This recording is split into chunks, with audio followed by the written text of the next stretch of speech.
Welcome to another Camping Survival video blog. It's spring and camping season's coming up, so I kind of wanted to do a video on family camping.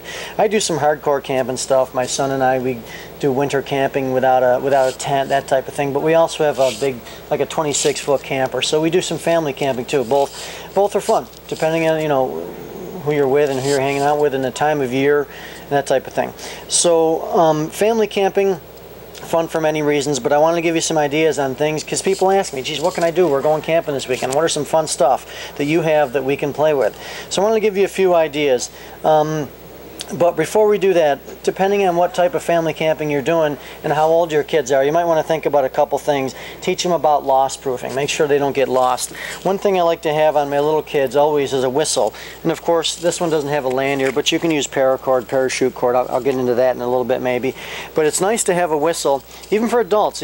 Part of your hunting, fishing kit, if you spend any time in the woods and you're lost, you can blow a whistle a heck of a lot longer than you can yell. Your voice is going to go pretty quick. If you're in the woods and you're lost and you're stressed and maybe even low on water, you're going to lose your voice really quick. A whistle is an extremely important part of any emergency gear, especially with children. They can just sit there and blow the whistle and blow the whistle, and they can be, depending on what distance they are from the camp, you're probably going to hear them. Another thing to teach your child is an old thing they say, and some people don't really fully understand it, but the word is hug a tree.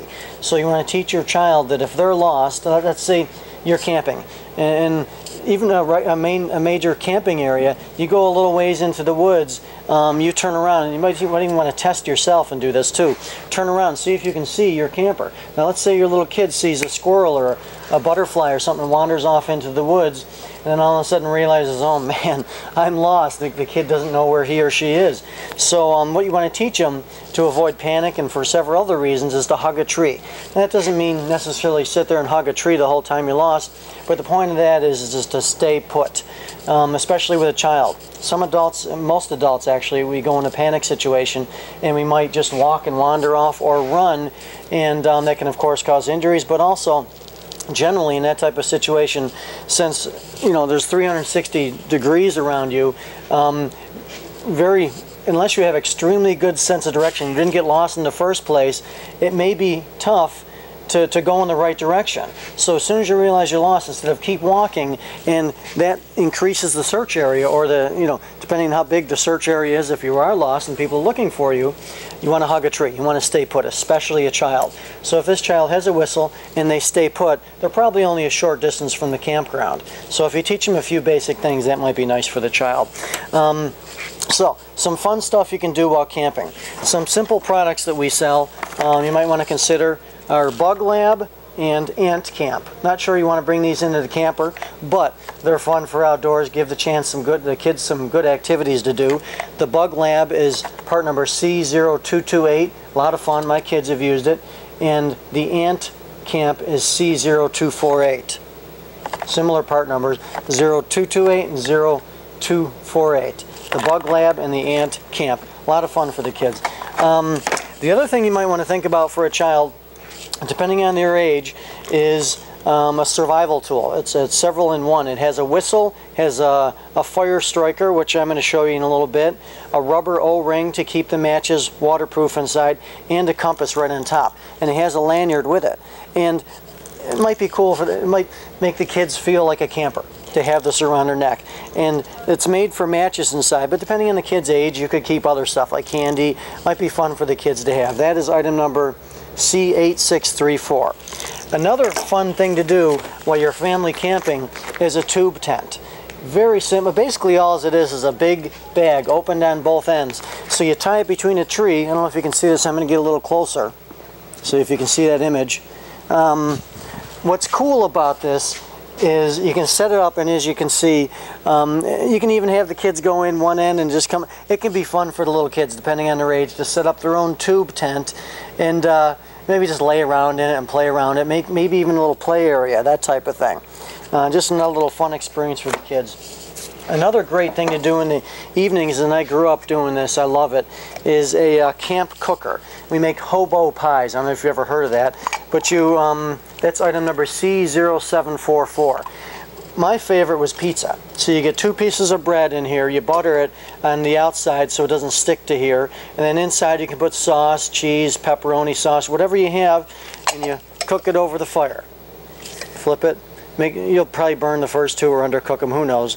But they taste extremely good. You can also do fruit. So let's say you put 2 pieces of bread in here and you put some jelly, or any number of things. You can experiment and make your own different types of foods, and the kids, of course, love it. It could be great for a dinner, and they'll eat well, and make it whatever you want, and let the kids make their own. But another nice, fun thing to do. Another cool thing I've done with my kids over the years is MREs, meals ready to eat. This is what our soldiers and Marines eat around the world. This keeps them alive. And at first you might think, oh, my kids aren't going to eat that. But what's cool about it is you explain what it's for, military, that kids might be intrigued by that. Then you open it up and show them what's inside. And this is spaghetti with meat sauce. You can warm it up, eat it cold, whatever you like. It also has cornbread stuffing. They might nibble on that. But there's also crackers. You can put any kind of, jellies, or it comes with jelly, peanut butter. They can make their own drink, their own Kool-Aid or lemonade type beverage powder, they call it. And this is shortbread cookies. Extremely tasty cookies. I guarantee the kids will love them. And it comes with, paper towels, sugar, coffee. But might be fun for the kids to experiment with a military meal.